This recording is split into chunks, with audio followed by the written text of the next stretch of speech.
Our podcast on a Tuesday afternoon also happens to be live on the YouTube channel. Pulling the curtain back a little bit. We're just recording the podcast. You had the great idea. Why don't we do the podcast live on the tube? And so here we are. That's what we're doing. If you're listening to the podcast, you can always go back later and watch the YouTube stream. Yep, we usually go live, typically between 11 and 12. I mean, not usually live. It's our first ever time live, but we usually record around lunchtime, give or take. I mean, obviously events sometimes dictate the time, but I would say typically on Tuesday and Thursday, right around this time, right around lunchtime. Yeah, and so we're thinking maybe we'll do some of this. Maybe we'll start doing the podcast as a live stream as well. Why not? I like that idea. All right, and if you want to hit us with comments, we'll get to some of that at the end of the show today. Also, like this video, subscribe to the channel, all that. Live stream coming for the NFL Draft, which will be big. And the people that subscribe to the podcast on Apple iTunes, you want to get in the mailbag that we do on the weekend. Well, we might do that live, maybe Friday, depending schedules, whatever. Leave a comment and a review, Apple iTunes, and we would greatly appreciate it. Yeah. Thanks for everyone that has. And if you use something other than iTunes, we got to figure something out for you guys to get in the mailbag. You can always just join the YouTube. We do some of the YouTube questions at the end of the mailbag. Spotify, doing well, I hear, John. Yeah. Peacock. I don't think Peacock's if you're on Paramount Plus. I watched HBO Max. Did you flip on WrestleMania at all on Peacock? No, but it's not. I mean, if you had said WrestleMania's on right now, check it out. I would have. Yeah. Oh, I did. It just was pretty bad. Like it just to me, it's hard. They just didn't have the stars. Like I didn't know the guys that were fighting. Now they're always just big jack guys, but it's like I just feel like The Rock and Stone Cold and some of these guys were just way bigger. Maybe the video game. Maybe I was just younger. I don't know. But I was like, who are these people? The bigger emphasis on agility, positionless wrestling, you think? Yeah. The true big man has been lost. Yeah, I think similar body types. Like, it just, I don't know.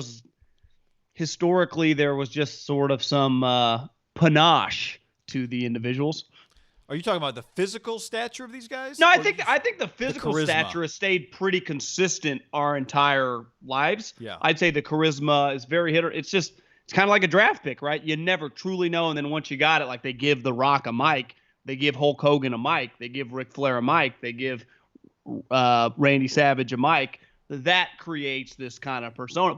It's no different in professional sports, right? Giving these big stars a microphone, it's like, oh, there's something there, right? Right.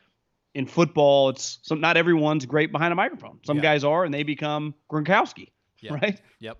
Some guys play to it. Is why Vince McMahon's tried to get him to come over. That's why he's great for the league. Yeah. Maybe Edelman will do it. Physically, though, it might be a little taxing on Edelman. Well, he'd have to be one of those he'd need a tag team partner. I could see Edelman being more of like a jump off the ropes, do flips, kind of like, you remember the Hardy Brothers? Yeah. Yeah, he'd have kind of that vibe, doing like backflips on guys. I think Edelman would have the right vibe, though. I think he'd be good. I actually think I could see Gronk and Edelman, they were kind of made for it. And the irony is, think of where they come from. The place that's like buttoned up and not about that. The last place I know that produces wrestlers. Shows you. Although Bill would be a great wrestling. That clip you posted on TikTok, like the moving from my bedroom into my couch, and it's Bill. That Bill entrance feels like a wrestling entrance. And that was one, as a new TikToker, I was expecting, not to do much. I looked the other day, it had 9,000 views. I'm like, I want a little viral. Oh yeah, baby. All right, everybody, we got to dive in. We're all on a schedule. You have lives, we have lives, live podcasts. So we're having fun with it. Anything else we need to say before we dive in? The only question is, do we do the YouTube intro on the live video / podcast that gets edited out of the podcast? But if you watch the YouTubes, you know it's there. Yeah, let's do it. I think people want it. Okay, let's do it. I think people want it. All right, so this is how it goes. Now you guys are seeing how it goes behind the scenes. We're going to talk about Justin Fields in the Pro Day. Here we go. 3, 2. Hey, what's up? I'm Guy. I'm John. It's our YouTube channel. Subscribe to it and give this video a like. Yeah, we got a podcast below in the description. I need you to click on that, subscribe, check it out. All right. So, John, what do you make of this? Justin Fields' second Pro Day on Wednesday. If there's been an update, Breer reported on Monday only 2 teams have signed up for the open gym, and it's the Niners and the Patriots.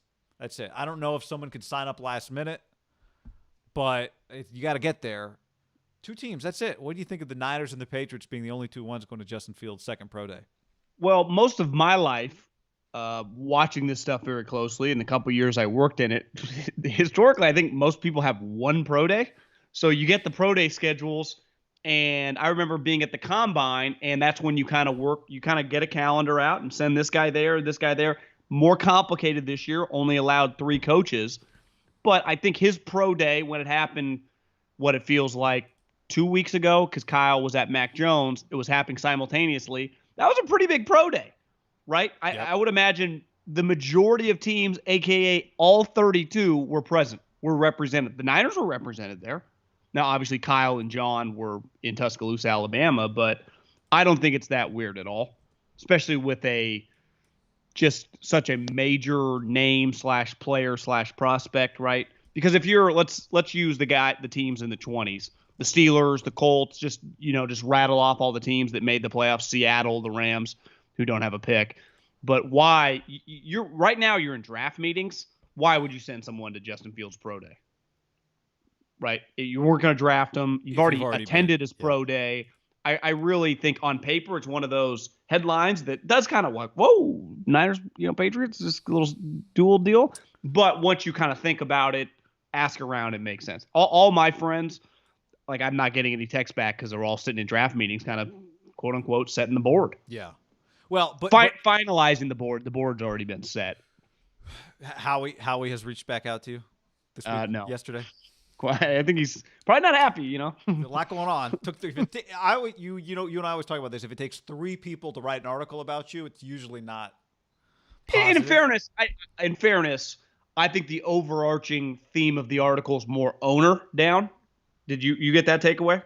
Yes. I mean, the owner's breaking down Senior Bowl film 25 years ago. It's a little weird. Blue-gray game, John. The blue-gray game. I went to the blue-gray game once upon a time. So one thing that is weird though, when an article like that happens, and I think it happens a lot around this time with articles like this, only 2 teams. It's one of those in a building, like everyone is reading it, right? So you're just looking around like, what are you reading over there? What the fuck do you think I'm reading? Pinterest. So as it relates to the Niners, look, who cares that nobody else is there? Let's talk about the 2 teams that are there. Well, Kyle's going. I mean, that's a big deal, right? Kyle's going. So he's interested. He has already told us he has no more need for smokescreen, which is what I would say before I threw out a smokescreen. And Bill's there. Like, one thought I had, if we're just throwing theories against the wall here, is Bill there because he thinks Kyle's not taking the guy? Like, if Kyle is taking the guy, does Bill really need to go? Or does Bill think he's at least open-minded?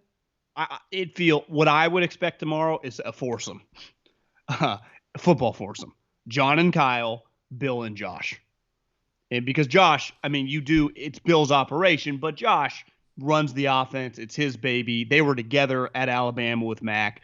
And part of the conversation, right, with the pictures that were going viral, was kind of the 4 of them chatting, correct? Yeah. And I do think that there's another elephant in the room of another quarterback.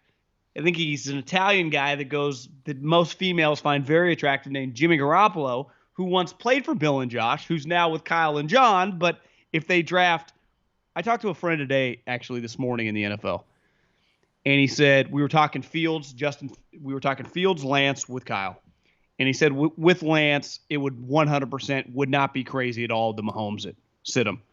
And I think most people would agree on this. You draft Justin Fields, that fucking guy is starting day one. No one wants to see Justin Fields sit behind Jimmy Garoppolo. That's insane.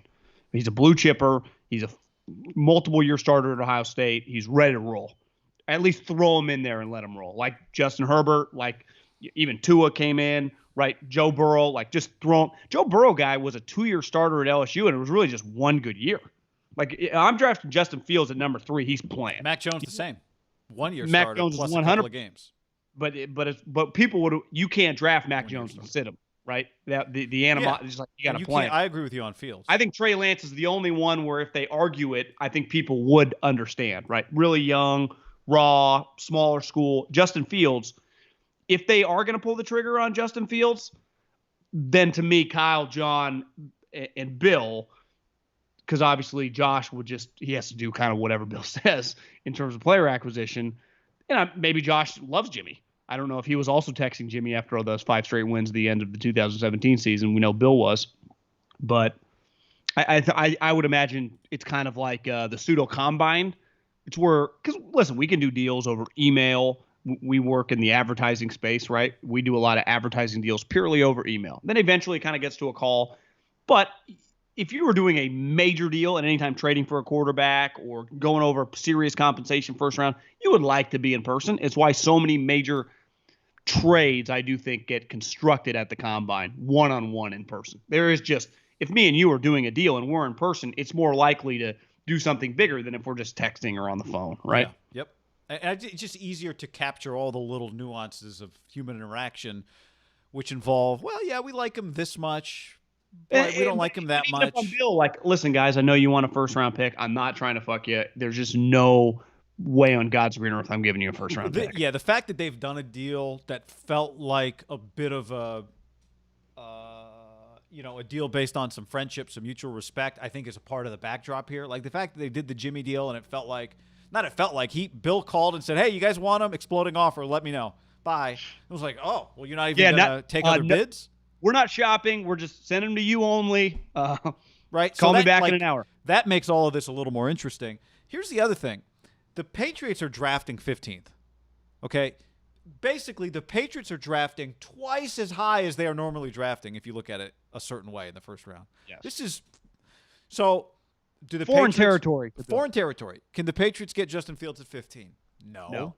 But is part of this like, okay, Kyle, look, we have a pretty good trust here. I know you and John Lynch have proven you can keep your mouth shut. I'm pretty sure, Kyle, correct me if I'm wrong, me, Bill Belichick, I think I've proven I can keep my mouth shut. So let's talk about how much you like Justin Fields right now. Like, if I'm thinking about trading up to 4 with Atlanta, let's just say, and I'm doing it for Justin Fields, am I going to miss out on Justin Fields because you're going to take him? Because I don't want to wait until draft day to trade up to number 4 because other teams are trying to trade with Atlanta right now. So I need to move up to 4. But I also need to know who's going to be there at 4, just like you know who Robert Saleh and Joe Douglas are taking. So I need to know from you, are you taking this guy? Because if you're not, I'm going to trade up to 4. Call me crazy, just throwing ideas around, John. That's a question I would try to ask if I were Bill, and whether or not he would do it or not, I do think there's enough trust between the two of these parties involved here, right? Enough trust between these two that they can trust one another to keep their mouth shut about the other's plans. The other thing I would throw in if I was Belichick, listen, Kyle, this head coaching thing, it's been a hell of a run. I'm just kind of tired of all the BS. I might retire, but I'm such a junkie. Maybe I'll just be a defensive coordinator again.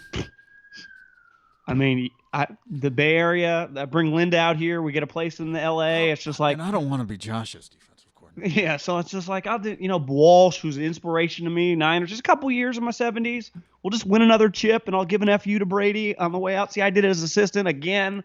I can do whatever I want. Just keep that in the back of your mind. Yeah. Bill could have some zingers where you're like, oh. What do you think about Bill asking Kyle how much he likes Justin Fields? Do you think Kyle would tell him? No, Kyle would give him an honest answer? I do. I think they've developed a little secret relationship. I don't think it's random that those two are coming. I don't think it's random at all. Now, obviously, Justin Fields makes sense for Kyle to be there. I don't think it's random that Bill's coming. Do you think they coordinated we'll go to Max together and then we'll go to Justin's together? It wouldn't shock me or Bill just asked, where are you going to be? Because now Bill always goes to Alabama Pro Day. Like he's king of like Saban always gives him the pullover and he puts it over the button up and always looks kind of weird. And Bill doesn't care because he's wearing shorts and a tucked in short sleeve. Yeah. Just something, John. So you and I agree it's not nothing. There's some stuff going on between those two. It's a good party to be in bed with, I'll tell you that much. All right, John, before we move on and talk a little bit about some of the latest with Mac Jones and some Raiders-Niners stuff, let's tell the people about Geology. Geology.com/ham. That's where you get 40% off. Geology.com/ham. GEOLOGIE. This is where the fellas go, Middlecoff. I got my Vitamin Morning Face Cream. I got my Repairing Night Cream. You know what angers me right now? Is I had it on my desk, but I had to go wash my face last night and put on the cream. Because as someone that has oily skin and needs to wash his face twice a day, get the dirt, get the debris off, Geology, you just go to geology.com, podcast.com/ham. And you take a little questionnaire. They figure out what you need, what you don't need, what you like, what your skin type is. And then they send you specific things for your skin type. They sent me some. They sent you some. I've been using the morning and night cream. I've never been a cream guy. I'm a guy. I'm just a tough blue-collar podcaster. They sent me this cream. It's like, oh, put it on the YouTube. You know, I actually put some on this morning. Mm-hmm. Feels great. Supple skin. Yeah. I had a little Tahir Whitehead popping through yesterday. Did the face wash, did the evening cream, did the morning cream. Gonzo. See you later. Bye-bye, Tahir Whitehead. That's kind of what Gruden said. See ya. Geology. Personalized skincare for men. GEOLOGIE. Geology.com/ham. 40% off. 40%, guy. 40%. All right. How do you beat that? No, you don't. You don't. No, you don't. Do you think that people want to see the intro again? Yeah, let's do it. Hey, what's up? I'm Guy. I'm John. It's our YouTube channel. Subscribe to it and give this video a like. Podcast in the description. Go subscribe to that as well. All right, Middlecoff. How about Jason La Canfora, who wrote this about Mac Jones to the Niners rumors? I don't buy it. This is 3 anonymous execs. I don't buy it, one AFC executive said. I think it's Fields at 3. An NFC executive, quote, I don't know one way or the other, but I have a hard time seeing Mac Jones the 3rd player in this draft. Another NFC exec. This is the best one. Doesn't smell right to me. Yeah, it doesn't smell right to the rest of us. So I'm glad to read some of these quotes. What do you think? Yeah, I mean, I've been having some internal troubles for like a week, so I went and got some fiber gummies. That's you talking about not smelling right. I mean, that's kind of I've been having some Mac Jones coming out of you know where. It's like this does not smell okay, and it works though. And let me tell you, sorry, little inside baseball there. Here's the thing, guy. It hasn't smelled right Super from the relatable. jump. It just has not smelled right. I think that guy is onto something. I never remember in recent memory, beside a number 1 overall pick, a Luck, probably a Cam, even the Goff Wentz, thinking back, like there was who was going to be the guy, the Baker year, who was going to be the guy, Kyler. I mean, they kind of kept like this clandestine kind of dark. You're like, what's really going on? Josh is our guy. And Trevor Lawrence, they've basically admitted it, but it's rare the 2nd or 3rd. Like I'm with you. I mean, I'm with the anonymous executives. Now, it doesn't mean I would never go as far as 100% he's not going to be the pick. As someone who doesn't believe he's going to be the pick, I do believe on the pie chart there is a piece of the pie of Mac Jones could be the Niners guy. I'm not naive to the fact that there are some things that add up that way, but when you factor in his words, when you factor in the best players they've had on the Niners, and then when you factor in when you follow them as closely as we do, the way that they've operated very quietly, right? G's moving silence like lasagna, and that's kind of how Lynch and Shanahan have operated the draft. I think it becomes clear, like, they don't hide stuff that doesn't matter that you know, like Kyle Shanahan. Like, I love Kyle Juszczyk. We want Kyle Juszczyk to stay here. Kyle Juszczyk, I know they want me. I want to stay here. Boom, he stays. Trent Williams, part of trading for him, we had to take the franchise tag out of here. He knows we love him. He knows we tried to sign him all year. Like, they don't hide from that stuff. You know why? Because there's nothing to hide. Like, if he hits free agency, everyone's going to want him. You don't need to be secretive. I do think in the draft, and I think you could piggyback on every story that comes out of the draft, like Jerry Jones loves Kyle Pitts. You could not follow this stuff for a living or as a diehard fan for a long enough time and just not red flag all these headlines, right? It doesn't mean that Jerry Jones and the Cowboys don't want Kyle Pitts, but it's like, are they really putting that out there for a reason? Because that's what I think. Yes. I don't know what the reason is, but are they really putting Mac Jones out there for a reason? That's what I think. Even though Jerry might love Kyle Pitts, Kyle truly might want Mac Jones. I guess I question it. Yeah, I mean, and I think it works 2 different ways. The reverse of that is they don't share things that don't. You're right. They definitely, the things they share are things that don't really matter. But I would also add there are some things that we think don't matter that matter to them that they don't share. And I would say, to go back to the Belichick thing, I still think there was something untold about the way it all went down with Bill. And you remember the way the Niners talked about it afterwards. Lynch, especially when they did interviews after that trade, he was always holding something back, right? About kind of exactly how that deal or why that deal. I still think there's something mysterious between the two of them that the Niners kept quiet, which maybe serves them well now and serves Bill well now. But as it relates to this, I think I read some of these quotes, and it makes me wonder if, okay, how much of all the stuff that everyone was saying about Mac Jones, and I'm not dancing on that grave because you're right, it's still a possibility, but how much of all that stuff was just people kind of following that if we really pulled the string on where it came from one or two places, right? That it wasn't really 30 different people hearing it from 30 different places. It was, I don't want to say groupthink necessarily, because I know you asked around and some people were coming up with it from real places. But anonymous execs read the articles too. That's why they're quoted anonymously. Like, well, I think Adam Schefter, who's been on this podcast, did write Mike Shanahan's book. 1,000%. But I'm just saying, then 30 other people kind of said it too. And I'm not saying they were making it up or just following Adam at all. I think they might have been talking to other NFL people who thought it. I'm just saying your anonymous execs read all this stuff. So you talk to 500 people over the course of 2 months, and now which one was real? Which one did I read? Which one did somebody tell me? Here's one thing that happens all the time. I give you respect. You don't do this. But I hear this a lot from people. It's like, I'm hearing. It's like, you're hearing it or you read it on Twitter? Which one? Because that one gets a little cloudy. I'm not a reporter. No, I know. And I'm not even saying reporters. I think reporters are not the people I'm talking about here. I'm just talking about in general conversation. I don't even think people are trying to be deceitful necessarily. But I'll just get a text message like, I'm hearing XYZ. And I'm like, just to be clear, you're hearing it or you saw it on Twitter? And they'll be like, no, I saw it on Twitter. It's just a way people talk. And I want to know the difference between the two. So here we go again now. 3 people saying the opposite. Of course it smells funny. Of course it does. But I don't know. My point is, I don't feel any differently about Mac Jones after reading the Jason Lock and Forer article than I did a week ago. I don't know what any of it means. 100%. But I do think just because every year this time, so much has happened since the last time you're here every year, right? Once you get to April 1st, it's hard to remember the previous April 1st because you just go through the entire season, right? It'd be one thing like if something happens with a child and a year later, but not that much stuff happens in your life, like it stays pretty like at the forefront of your mind. It's impossible on the football calendar for, like, I remember last year when they were saying this, and this. Well, we've heard so many stories, especially, this year, but even in a non-corona year, it's like, then training camp happens, then some trades happen, then the season happens, and then 7 million things happen during the season. Then you get the playoffs, then you get free agency. It's hard to remember, like, this is a thing that happens every year because you just kind of feel like, oh, this is happening again. Yeah. Even though then it happens, the draft then comes around. You're like, oh, of course they were going to take Justin Fields, right? Also, if it all happens all the time, it's hard to remember which one was real and which one wasn't. Sometimes there's exceptions. Sometimes there aren't.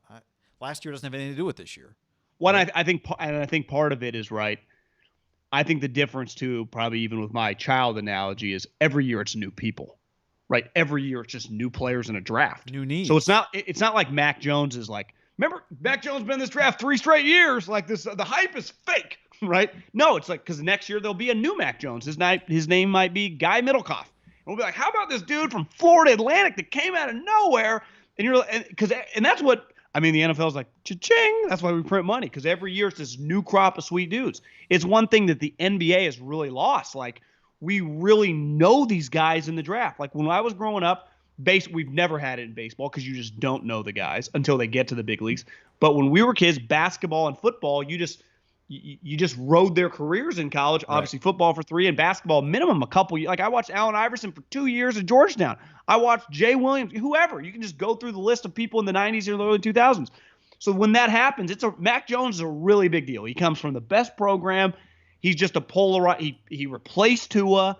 His story is just going to be unique. And next year there'll be a Joe Burrow, Zach Wilson in that class that will have good and bad things coming out right before the draft. And this is what I think scouts always get hammered home by their good GMs and coaches. Like, you got to take every individual as their own entity. Like, Mac Jones has nothing in common with anyone previously. Now, his skill set might, but just his story, the draft that he's in, that's a huge part, right? The draft you're in is its own marketplace. If Mac Jones was the only quarterback, let's say Trevor Lawrence, all the other 4 guys did not exist, I'd be like, I get it. Like, there's only one quarterback. You kind of might be a little Daniel Jones situation, but he's not. I think why he's such a needle mover. It's like how he's not as talented as these other guys, right? Where would Justin Herbert go in this draft? See, I think it's that I hear that a lot.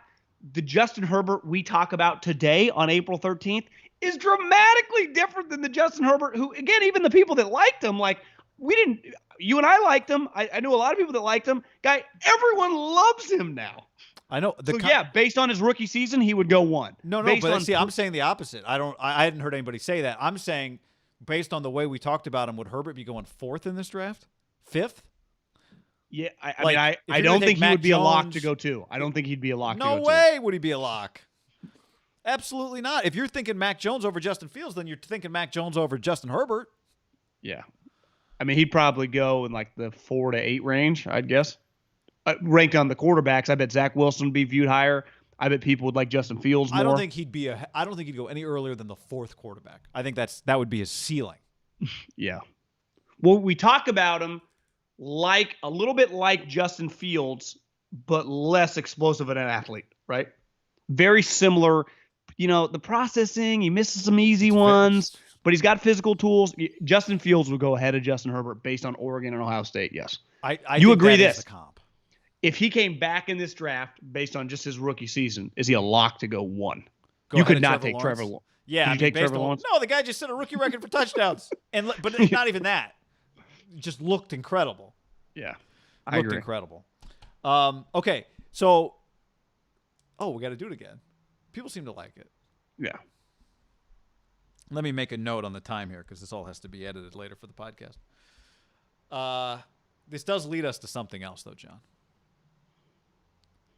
Hey, I'm Guy. I'm John. It's our YouTube channel. Subscribe to it. Give this video a like. Podcast below in the description. Go check it out. All right. So this I think you'll like this conversation because you said to me during before the podcast, you're like, we got to talk about the Raiders. I really want to. We haven't talked about the Raiders enough, which I actually do agree with. And as we were talking, I saw this tweet from Warren Sharp. This is not a positive thing, but this is not just about the Raiders. He said a total failure. The Eagles assistant coach, Warren Sharp. A total failure of player evaluation by the Raiders on their secondary in the last 5 years. The Raiders have used 4 first-round picks, most in the NFL, 6 second-rounders, most in the NFL, 10 picks in the first 4 rounds, most in the NFL, and yet their pass D the last 4 years has ranked respectively 31st, 32nd, 31st, 26th, and the secondary is a top need again. So this doesn't relate necessarily directly to that, but it was part of the thought process that led me to this. As it relates to Mac, and we can talk about it from the Raiders standpoint and definitely the Niners standpoint, one thing I don't think we should say is that a player in the draft is safe unless he is one of like 3 or 4 generational players. But we say it all the time. We say it with Mac Jones. Another way to say it is low ceiling, high floor. He's not an elite prospect, but you're getting a solid pro here. Maybe, but maybe not. Because Cleveland Ferrell, when they drafted him, people were shocked that they drafted him where they drafted him. In hindsight, would he have been a good second-round pick? Would Solomon Thomas have been a good second-round pick? Would that be value? They're NFL players. Man. Solomon Thomas, definitely an NFL player. But don't you want a starter in the second round? Hell, the idea that it's like a high floor. If guys really had the high floors that people claim they would have, they would be. Those are much better players than I think the players that get tagged that way usually turn into. The idea that we could guarantee anyone has a high floor, let me say it this simply. The idea that we can guarantee anybody has a high floor, I think is BS. And I think we attach that label like as if we kind of know what's going to happen, when really we don't. Well, you know why, Guy? Because you find out within a year, maybe 2, that you can take a guy in the 4th round, right? Max Crosby, for example. Max Crosby is a better player than Cleveland Ferrell. Yet Max Crosby went in the 4th. One guy went 4th overall. Solomon Thomas. He immediately started getting passed by like the Blairs and the DJ Jones and the Kerry Hyders. And right away that like your 5th, 6th, 7th undrafted free agent, again, you don't know right away, but pretty soon that like this guy's way better. Kendrick Bourne, for example. If you could do Kendrick Bourne, he would not be an undrafted free agent, right? He would be a 4th round pick because you'd be like, well, he's never going to be a star wide receiver, but he's clearly got he's a high floor NFL player. He's just a solid starting number 3. What's that guy worth? But you don't know that. No one was saying, like, I bet Kendrick Bourne has a high floor because no one's touching him, right? He gets undrafted. It happens all the time. You know, sometimes when you draft like a George Kittle, the Niners, and including the entire NFL, had no clue he'd be this.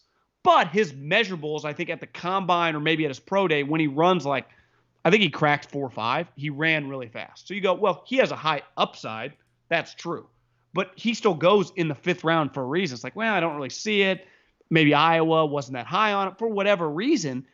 I don't think but going back to what you said, I don't think you really know anything beside a small percentage of like, yeah, Chase Young's going to be good in the NFL, right? Or Trent Williams or Lane Johnson or just like some guys like Tyron Smith or even like Penei Sewell. I would say he'd be a guy like it's going to be really hard for him to fail. He might never be a Pro Bowler, but he's going to be a starting left tackle. But I think we've played that game before with other players at offensive line, and it hasn't always worked out. So you do have to be careful because I think McGlinchey is a good example of like, this guy's tough. He's from Philly, Notre Dame, played next to Quentin Nelson. He's just going to be lock him down, decade, because this is a statement. You know, I don't know if he's going to be Pro Bowls or whatever, decade on the right side. Right. Like, Yeah. decade. Why haven't they picked up his 5th-year option yet? Are they? Maybe they will, but no one would say right now, McGlinchey, decade at right tackle. Cleveland Right, which Farrell, is what? decade at lineman. Yeah. So I think you got to be very, very – it's an easy thing to do, and I think it's a crutch in draft rooms, and you and I talk about it, and it's just patently false. Yeah, it's false. It's a way to hedge on a guy and make people feel comfortable when you should not feel comfortable when you're drafting. You tell me, you've been around these things. Does anyone really feel sure? Like really feel sure about who they're drafting? Well, you're acquiring a human being that you just don't know is going to handle expectations. And part of expectations, I actually think sometimes it's easier to be a later round pick, right? If you're a guy that was never going to be a 1st-round pick, but like you get drafted in the 4th, you're like, motherfucker, they've drafted another defensive lineman over. So right away I get a competition. I'm like, I'm going to prove I'm better than this guy, but I still got to play well to like earn my money. I'm really not handed that much. I think 3rd, 4th, 5th round picks that internally go, God, I thought could have been like a 2nd-round pick.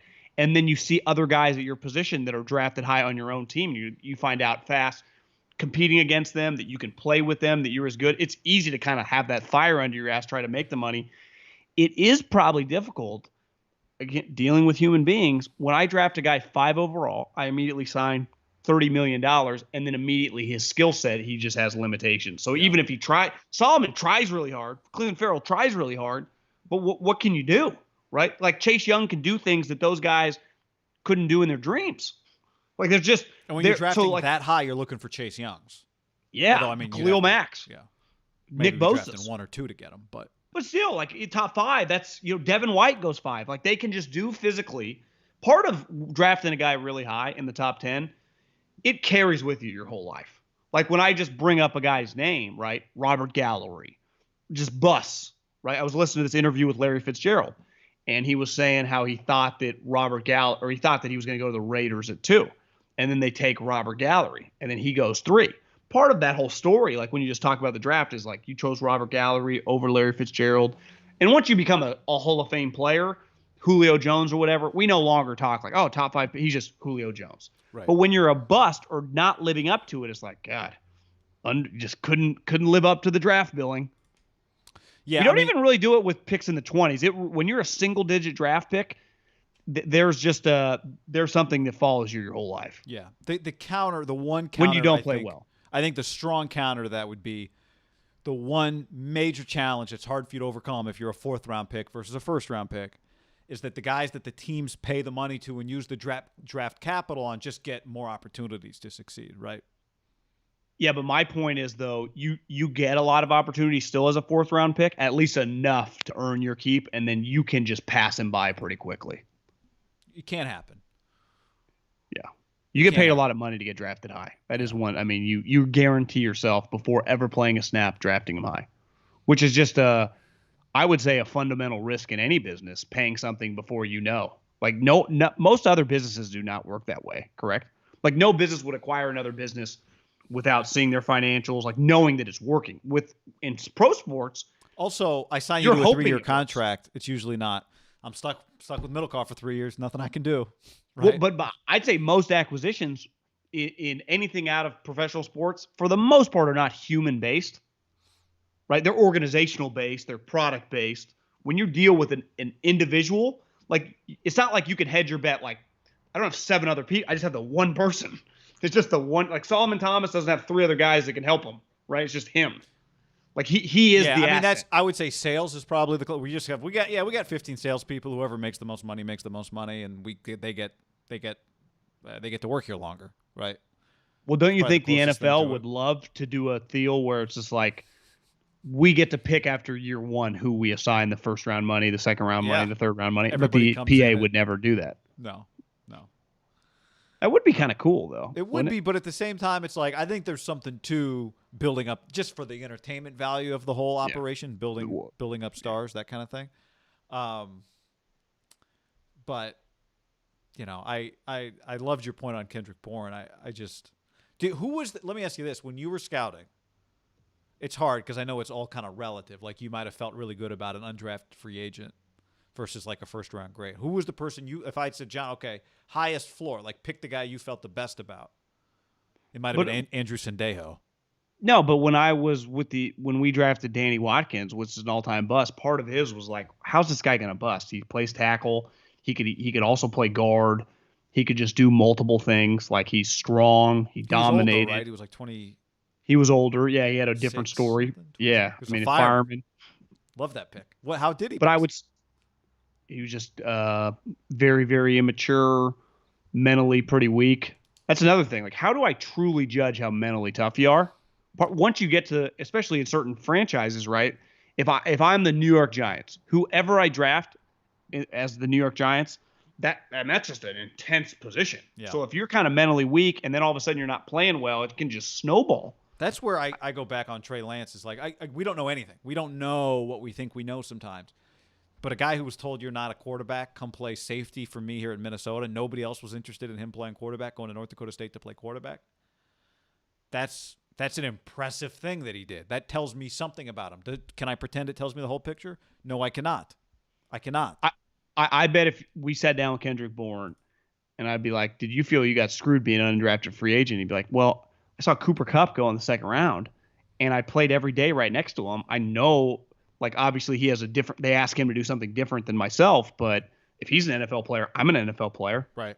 How often does that happen with guys? Now, he was a small Eastern Washington where it's easier at Alabama to go, well, like, if that guy's a first rounder, I might be a second rounder. What I think a lot of times kids and players don't realize is like I just pulled up Kendrick Bourne. He basically ran a 4.7. So it's like even if people thought you were a 4th or 5th round pick, I can't draft historically 4.7 guys that are fringe draft picks to begin with. Like I can't draft that guy. Also played in a wide open offense, right? Like you were like, how much of this production is real? But I'd say that's aged well. Like I'd go to Eastern Washington. Probably they produce more NFL guys than the average person thinks. I mean, those two. Yeah. I'm sure. I mean, average person only thinks I was those combining two. Eastern Washington, North Dakota State as like one big FCS family. Yeah, I like that. I meant the whole division. You can never discount the division. The conference, the level.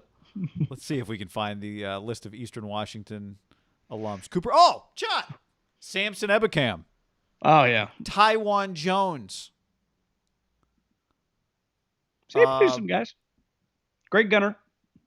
Yeah, and that doesn't even have the undrafted guys, which I mean, there's other names here. I mean, they've got a Michael Roos. He's still in the league, right? The tackle from the Titans, maybe still in the league.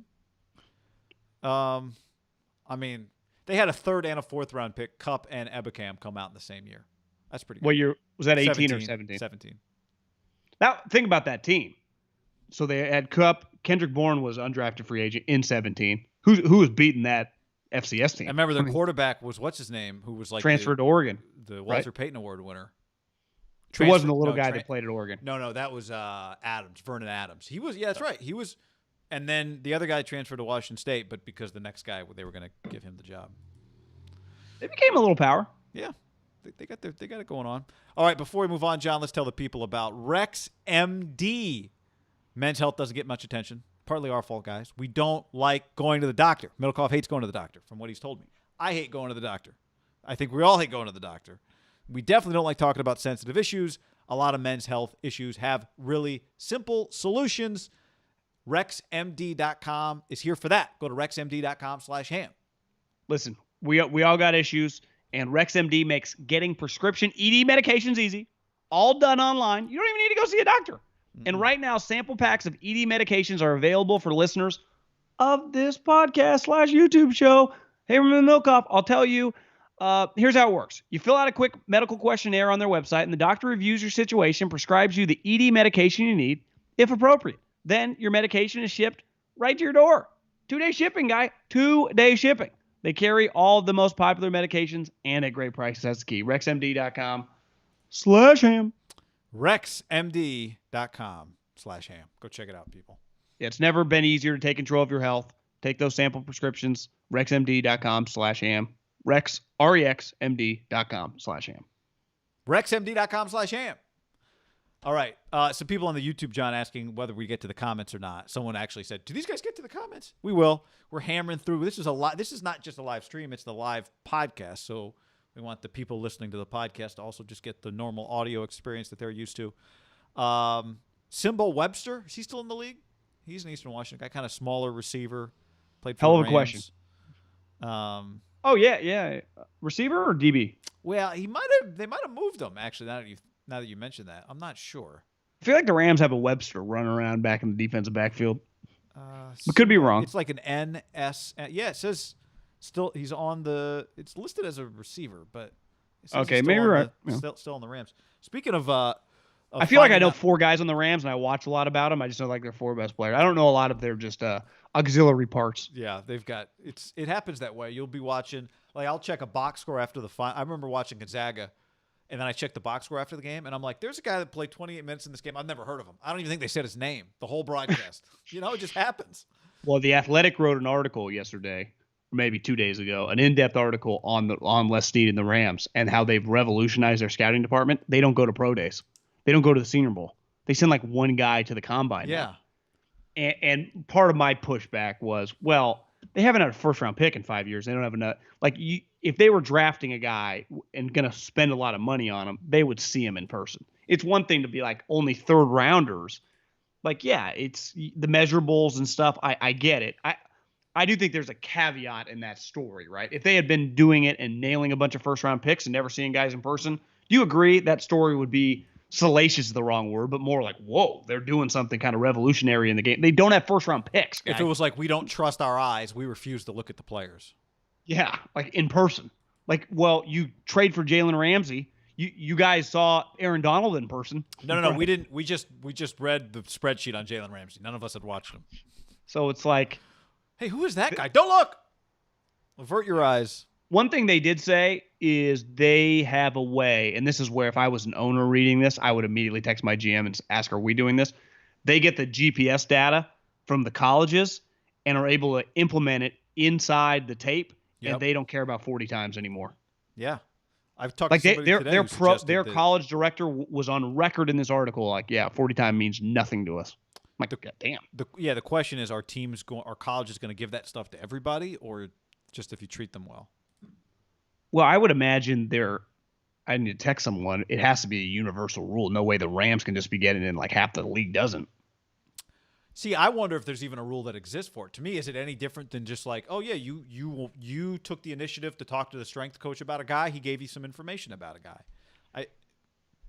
I would imagine programs say yes. I felt like they get a GPS data on like the games from the teams or something. That's the way I read it, but I don't even quite understand what the GPS data is. I mean, the guys wear trackers on their shoulder pads in practice. In practice, I've seen them in practice and definitely in games too. And they just know they can know like, you know what, are they tired? Yeah, just should we dial back his reps in practice on Thursday? He went really hard on Wednesday, and not just reps, like how often he was at the top speed.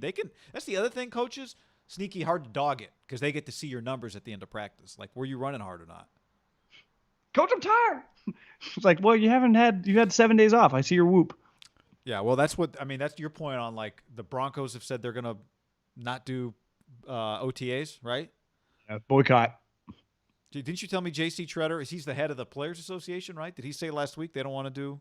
He wants the entire Players Association, aka every player, and I would imagine any guy that's going to get drafted, to boycott OTAs. No OTA practices. Which I was listening one day in the car when Aaron Rodgers was on McAfee, and he thought one big reason for his success is he's felt his elbows got tired the last couple of years. Just you throw so much in the offseason. And he's like, I was fresh this year. Well, yeah, he's Aaron Rodgers, right? Trent Williams took the year off, came back, and was like a top 2 left tackle in the league. Those guys are outliers. The majority of the league are Kendrick Bournes, right? Are undrafted, even 5th, 6th, 7th, depending on your team. If you're a 5th rounder, it's not inconceivable. You start with the 3s. You're like, God, I'm a long way away from the 1s. Well, that guy, if you have a month of OTA/rookie minicamps, by the end of the first rookie minicamp, you might be like, God, is that our best rookie? And then you just got everyone thinking. Now you show up to training camp. I'm not worried about, like, is he our best rookie? I'm just worried about, like, how do we get guys ready for week 1, right? We got to teach some of these rookies that are going to play the playbook. How do we implement undrafted free agents in the mix? Yeah. I think it's going to be – I get why the Stars, if I was Keenan Allen or something, like, I wouldn't want to do it either. Now, unless I had a bonus, like I read Albert Breer wrote, Devontae Adams makes $500,000. I don't care how much $500,000 will ever make. You're working out anyway. I get it if it was like $30,000 and you make $15 million, but if you're talking $500,000, I mean you're like, well, I just practice to just get better at my craft. Like Tiger Woods doesn't get paid to hit balls unless it's a sponsored event. On Monday, Tuesday, Wednesday. Yeah, he gets paid on Thursday, Friday. But Saturday, I'm saying, Sunday. like, when he gets ready for a major, he doesn't get paid, right? Yeah. Or any of these guys. You just practice. Or I guess it's easier in basketball. Football is unique where it's like to really practice, you do need the team together, right? And the coaches to call plays. Yep. You can't just you kind of can, but it's not the same. Voluntary, John. They're voluntary workouts. Can you boycott something voluntary? I mean, that's probably where they showing up. Yeah, I wonder how many fringe guys are like, man, I actually wouldn't mind. I'm a good guy. I'm a hard worker. I think I'll make a good impression on my bosses, aka the coaches. Well, wouldn't you, if you were like a fringe guy, want to be around? Does that mean you're like crossing the picket line if you go if you go do your own workout at the team facility? Montana would have showed. All right, let me get to a few comments here. This is from Jesse. We need Henry Ruggs to step up and have Derek Carr throw him the ball. I mean, Ruggs, there's a lot of – if we talk about 2020 rookies, how would you rank 2020 rookies' pressure levels? I mean, Ruggs has got to be up there just off the top of my head. I'd say Henry Ruggs and Jalen Reagor are sky high. They're going to have a bullseye on their back. Reagor for sure, but at least Reagor wasn't the first guy taken. I know, but in that market, he was taken over Jefferson. That's the only way it's looked at. Yeah, like the one thing about that Eagles article was like, Jeffrey Lurie wanted J.J. Arcega-Whiteside, and they were about to take Paris Campbell. It's like, let me check on Paris Campbell's stats. Yeah, I thought they were going to drop like a DK Metcalf. I do think J.J. went ahead of DK, though, right? Well, they all went ahead of DK because DK was the last pick of the second round. Yeah. So, well, think about this. One of the most amazing parts of Edelman's retirement is, to me, he is the NFL, right? That's a great he's probably more unique because he changed positions. Like, that's not normal. But a 7th round guy, small school guy, coming to a team, I bet when he showed up, like, how the fuck am I going to do this, right? They had Welker. They were loaded. They were already a powerhouse. And he just kept willing his way, started doing special teams and just impress guys. I would imagine if we could talk to Belichick, he'd be like, yeah, we knew we had something in through OTAs and training camp with this little guy. He had a long way to go, but we loved his toughness and we had something. And then his career, what a career, exceeded any expectations. But you know whose career I went and looked at because of Edelman's? I'm like, God, this Edelman career: Super Bowl MVP, 3 rings. Hines Ward, 2 rings, yeah. Super Bowl MVP. Like, I think Edelman's going to finish with just shy of 7,000 yards. Hines had 12,000 career receiving yards, more touchdowns. Obviously, a great blocker. Hines had a hell of a career. So did Edelman. Beast. Edelman's career is like, to me, Edelman is not one of the all-time greats, quote unquote, whatever. The story of the NFL has to include Julian Edelman because Julian Edelman was a key piece of one of the great dynasties. Did you go, Guy? Just go to Edelman's Instagram of just the video and just the people that were replying. I mean, it was 7 million blue checks, not just Patriots, but like John Bon Jovi, of just people like Jules. The respect I have for you, and it was the same type deal of Hines Ward. The difference I would say for Hines, who I like that comp, right? Just the Steeler fans, the reverence, I'm sure they hold Hines. Like if I was a 40-year-old Steeler fan, I'd be like, Hines is one of my favorite players ever. Just like if you met a Patriot fan, I'd be like, I fucking love Julian Edelman. Hines did come from Georgia and was a third-round pick, right? To me, Edelman, Kent State, quarterback. He clearly wasn't going to be a quarterback in the NFL. To go on to have a career like that, who I misread a Field Yates tweet. He did not have better numbers in the playoffs than Jerry Rice, but second in catches and yards in playoff history behind Jerry. Were you on a gummy at that point in time? No, it didn't quite, because it kind of made sense. I'm like, God, he's played in all these games, right? Yeah. Jerry's a little out of sight, out of mind. Let's, we have a sales call we have to do with an upcoming sponsor at the top of the hour, but I want to get to before this ends, some of the YouTube comments, because so many people, we appreciate you guys getting in. So let's hit a few of these. From the 5 quarterbacks, who has the most potential to be a bust? Of the top 5 quarterbacks. Like, I don't think goes back to what I said before. I don't think it's crazy if you said Mac Jones. Well, I think he is the answer.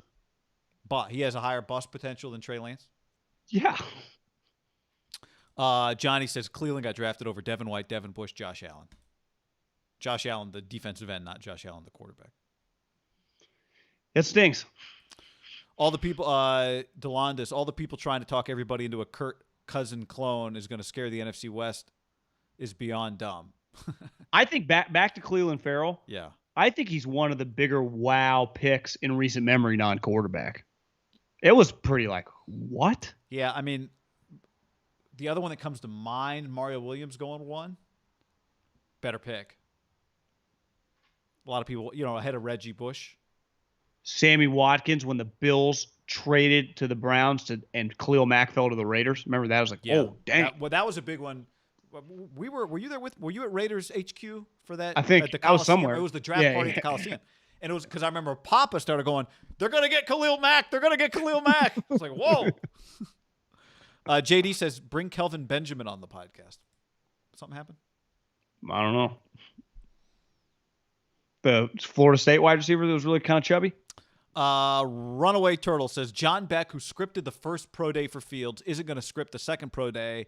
Tentative plan at the moment is for the personnel to present a play and play a more active role in running it. I saw this about Trey Lance, too. This is kind of the workaround for a private workout, is you just get a second team and you guys go, oh, it's just second pro day, but it's really kind of a private workout.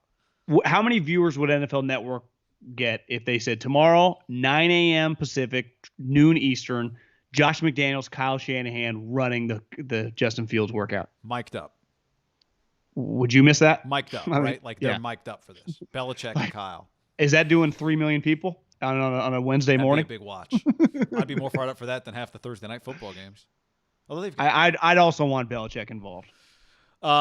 This question on the YouTube comments: what do you make of the stories of the Pats and Cowboys both calling Atlanta for the 4th pick? I mean, I don't think nothing of it since it's part of my Belichick being at this Justin Fields pro day theory and needing to know who Kyle's taking at 3. He wants to do the trade and potentially, but you don't want to wait till draft day because someone else could do it.